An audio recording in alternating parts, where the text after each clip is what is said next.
오늘도 주 안에서 복된 하루 시작합니다. 명절 연휴 첫날인데 오늘 주님과 함께하는 여러분에게 또 하나님이 예비하신 은혜가 충만하기를 바랍니다. 우리 찬송가 180장 함께 부르시겠습니다.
이 아침에 주시는 주님의 말씀은 마가복음 13장 14절로 27절까지 말씀입니다. 멸망의 가정한 것이 서지 못할 곳에 선 것을 보거든 읽는 자는 깨달을진저 그때에 유대에 있는 자들은 산으로 도망할지어다. 지붕 위에 있는 자는 내려가지도 말고 집에 있는 무엇을 가지러 들어가지도 말며 밭에 있는 자는 겉옷을 가지러 뒤로 돌이키지 말지어다. 그 날에는 아이 뵌 자들과 젖 먹이는 자들에게 화가 있으리로다. 이 일이 겨울에 일어나지 않도록 기도하라. 이는 그 날들이 환난의 날이 되겠습니다. 하나님께서 창조하신 시초부터 지금까지 이런 환난이 없었고 후에도 없으리라. 만일 주께서 그 날들을 감하지 아니하셨더라면 모든 육체가 구원을 얻지 못할 것이거늘 자기가 택하신 자들을 위하여 그 날들을 감하셨느니라.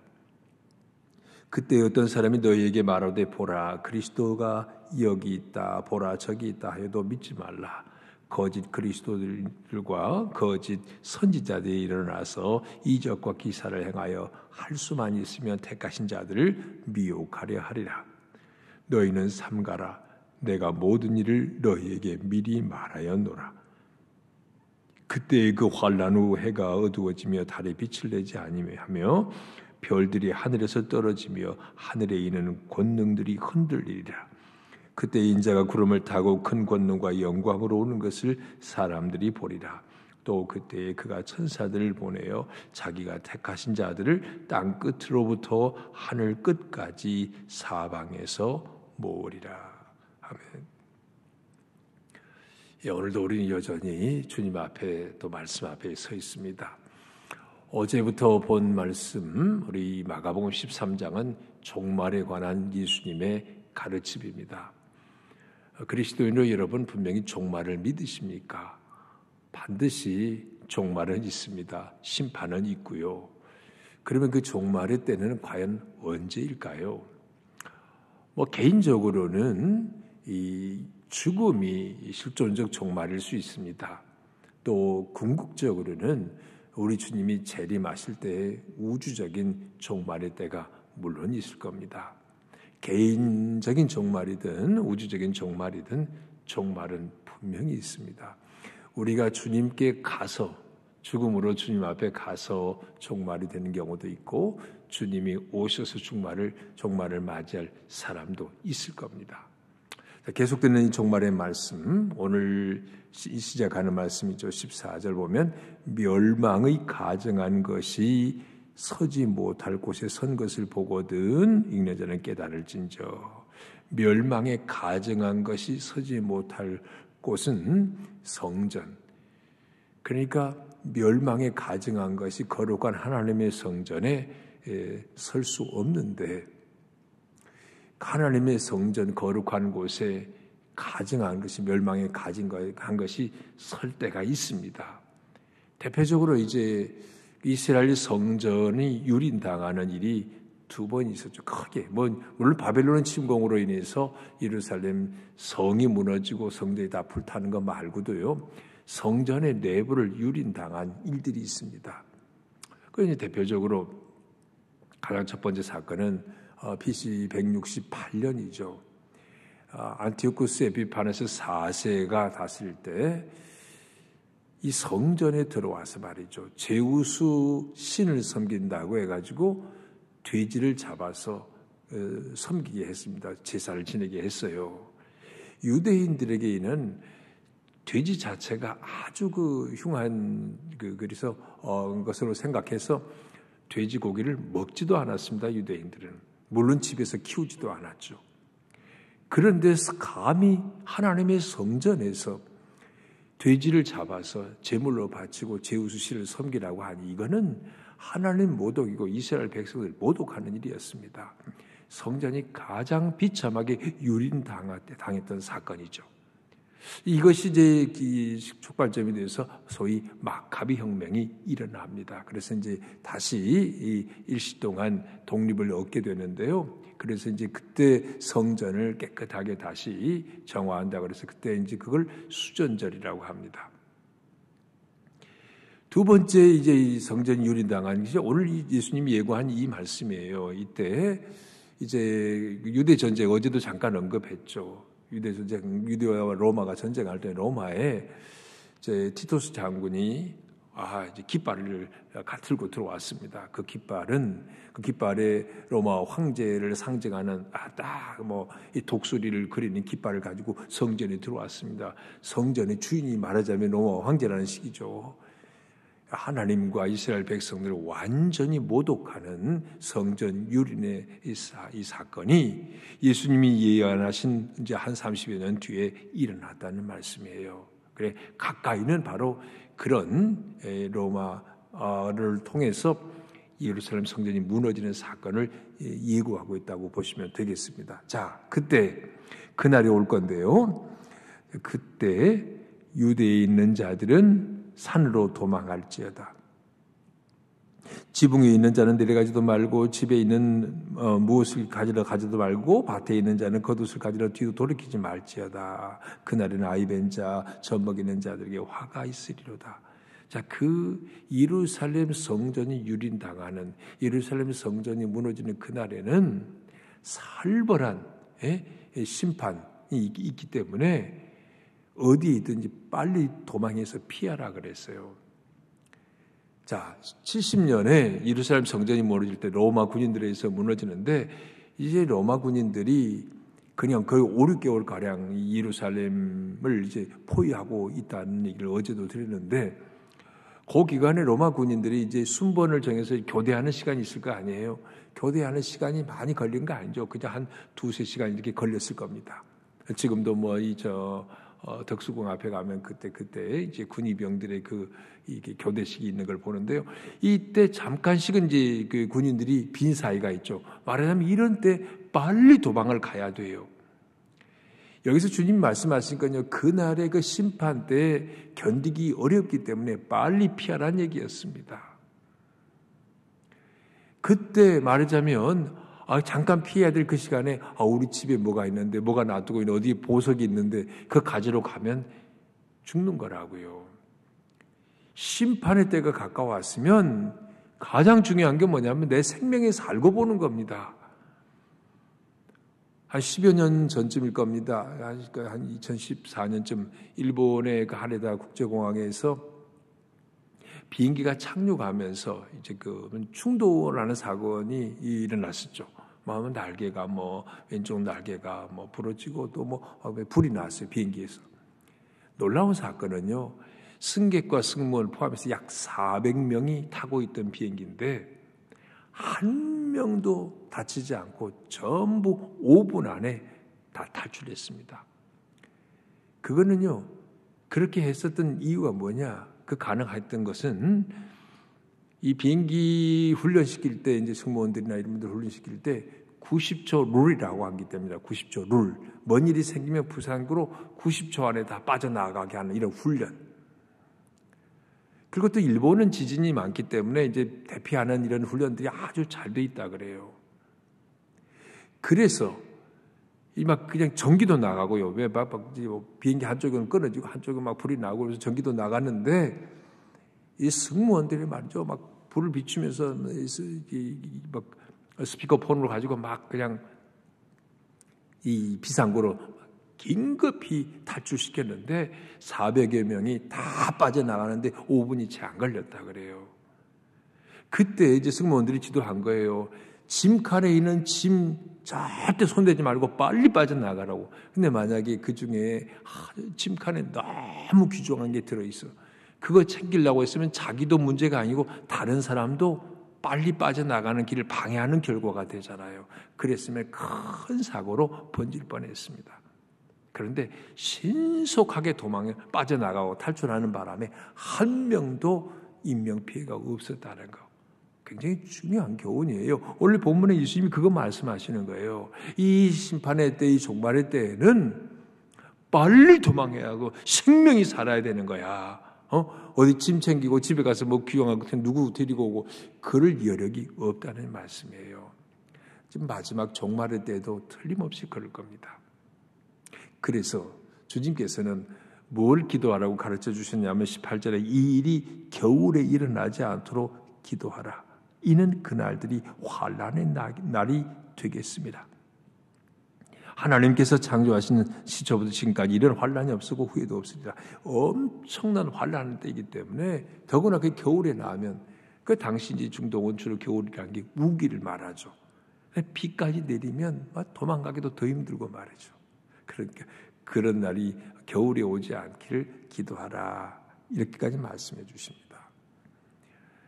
이 종말의 때 주님이 심판하실 때의 참혹함을 말씀해 주고 있는 건데요. 자, 그럼에도 불구하고 주님의 심판을 말씀하신 중에도 자비를 나타내고 계시는데 20절에 만일 주께서 그 날들을 감하지 아니하셨다면 모든 육체가 구원을 얻지 못할 것이거늘 자기가 택하신 자들을 위하여 그 날들을 감하셨느니라.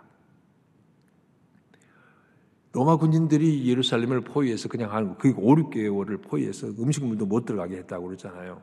근데 그게 만약에 5, 6개월이 아니라 5년, 6년이었으면 어떡하겠습니까? 한 명도 안 남고 다 죽었을 거예요. 택하신 자들을 위해서 그 날들을 감하셨다 그러셨는데 이런 심판 중에도 하나님께서 자비를 베푸시는 그 마음, 하나님의 아버지의 마음을 우리가 읽을 수가 있습니다. 자, 어제도 말했지만 종말의 때에 또 어떤 일이 생기냐면 그때에 어떤 사람이 너희에게 말하되 보라 그리스도가 여기 있다 보라 저기 있다 하여도 믿지 말라. 거짓 그리스도인들과 거짓 선지자들이 일어나서 이적과 기사를 행하여 할 수만 있으면 택하신 자들을 미혹하려 하리라. 저 그리스도 거짓 그리스도들이 등장하겠다 그랬어요. 여기 있다 저기 있다 막 이런 미혹해하는 이런 거짓 그리스도와 선지자들이 많이 나타날 것이라고 그랬어요.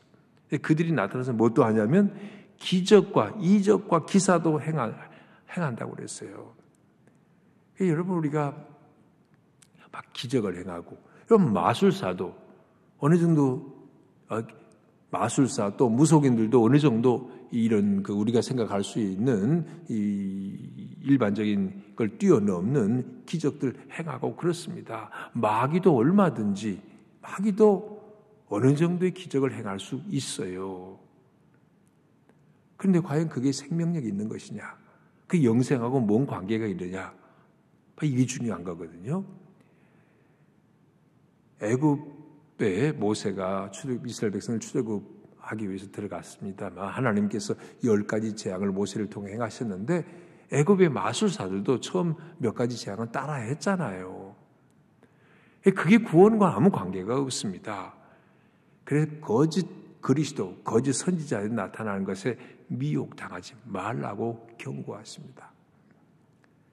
사람이요, 아주 지성인이고 건강하고 멀쩡한 사람도 환난을 당하면 제 마음이 약해지죠. 가령 이제 중병이 걸렸거나 또는 경제적으로 극심한 어려움에 처하면 그 지푸라기라도 잡고 싶은 심정, 나 살려주기만 한다면 그냥 예수가 아니다, 다른 뭐라도 상관이 없으면 이런 절박함이 있을 수 있죠. 인간이기 때문에.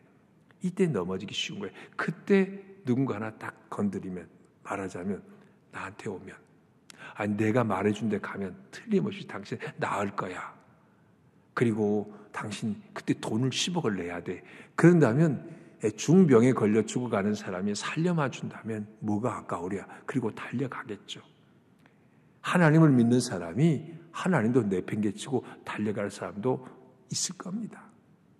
이제 환난할 때 이거 견디기 어려우니까 이제 바로 그런 거거든요. 그래서 주님께서 오늘 주신 말씀은 뭐예요?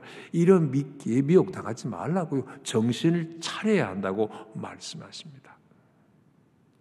힘들고 어려울 때 주님으로부터 멀어지기 쉬운데 정신 바짝 차려야 합니다. 하나님이 말씀하신 심판, 그 종말은 반드시 있겠다고 그랬어요. 23절, 너희는 삼가라. 내가 모든 일을 너희에게 미리 말하였노라. 하나님의 심판은 반드시 있겠다고요.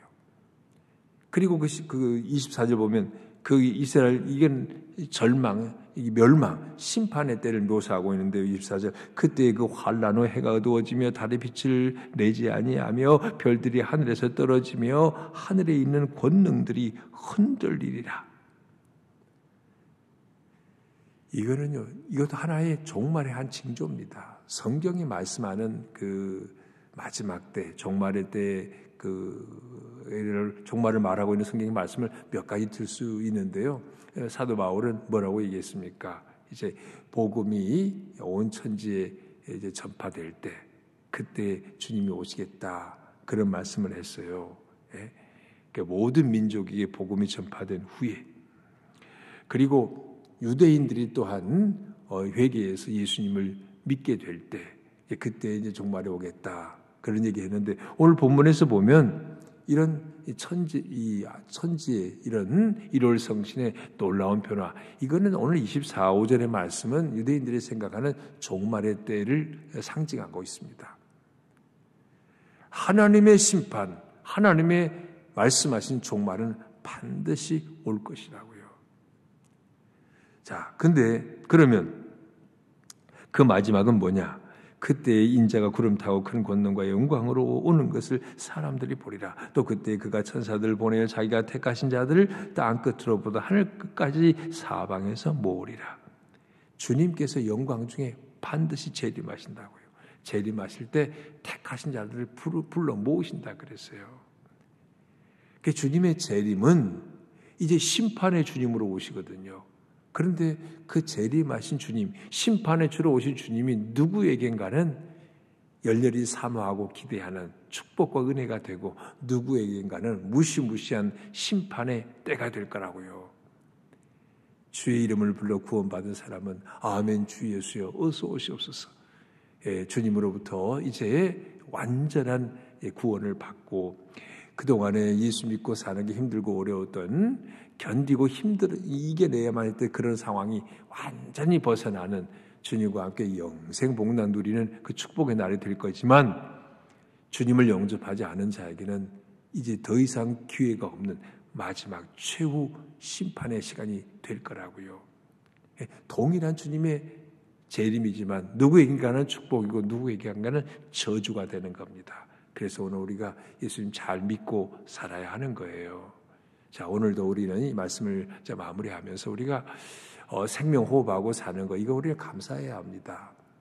살아가는 날 동안 갈수록 더 어려운 일들, 과학 문명은 더 발전하겠지만 영적으로 보면 갈수록 더 황폐하고 더 시끄럽고 어지러운 세상을 살게 될 겁니다. 우리는요, 오늘 하루 사는 동안 주님 의지하고 살아야 돼요. 찬송가 가사 그런 거 있잖아요. 생명 있을 동안에 예수 의지합니다. 천국 올라가도록 의지할 것뿐일세. 그런 찬양 자소가 있잖아요. 네? 어려운 일 당할 때 주만 의지합니다. 예수 의지합니다. 그래서 오늘 하루 생명 주신 주님께 감사하면서요, 주님 의지하고 굳건한 믿음 가지고 우리가 천국 가기까지 믿음의 승리자로 그렇게 살아야 할 것입니다. 오늘도 우리 주변에 올 때 보면 주님 약속하신, 말씀하신 마지막 때의 징조들이 많이 보입니다. 정신을 차리고 언제 주님 오시더라도 주님을 아멘 주 예수여 어서 오시옵소서 맞이할 수 있는 그런 준비된 자세로 오늘도 살아갈 수 있기를 바랍니다. 주님 감사합니다. 명절 연휴가 시작되는 오늘 첫날인데 오늘도 주님의 말씀 앞에 서게 하시니 감사합니다. 하나님, 세상은 늘 요란하고 또 하나님과 반대되는 것으로 시끄러운 이게 세상 모습을 우리가 보고 있습니다. 이러한 시대를 살아가면서 우리가 영적으로 깨어 있어서 이 시대의 징조를 분별하게 하시고 더욱 정신을 차리고 주님 오실 날을 준비하며 살게 하여 주시옵소서. 오 주님, 생명 살아있는 동안에 오직 주님 의지하며 살다가 주님 부르실 때 천국 가는 하늘나라 백성으로 승리하며 살게 하여 주시옵소서. 오늘 우리 가운데 재해와 재난은 예고 없이 다가옵니다. 그러기에 늘 대비해야 우리가 살 수 있는 줄 압니다. 그렇듯이 우리 영적으로도 깨어 있어서 주님의 오실 날을 오늘 하루도 준비하며 살게 하여 주시옵소서. 이 명절 우리 살아가는 모든 교우들 흩어진 곳에서 가족들과 함께 모여서 주님께 감사 예배를 드리고 또 함께 할 수 있는 가족이 없이 쓸쓸하게 외로운 가정들도 주님이 돌보시고 주님을 주인 삼고 주님을 가장 삼고 하늘 소망으로 위로받게 하여 주시옵소서. 하루의 삶을 주님께 의지하오며 예수님 이름으로 기도합니다. 아멘. 하늘에 계신 우리 아버지의 이름을 거룩하게 하시며 아버지의 나라가 오게 하시며 아버지의 뜻이 하늘에서와 같이 땅에서도 이루어지게 하소서. 오늘 우리에게 일용할 양식을 주시고 우리가 우리에게 잘못한 사람을 용서하여 준 것 같이 우리 죄를 용서하여 주시고 우리를 시험에 빠지지 않게 하시고 악에서 구하소서. 나라와 권능과 영광이 영원히 아버지의 것입니다. 아멘.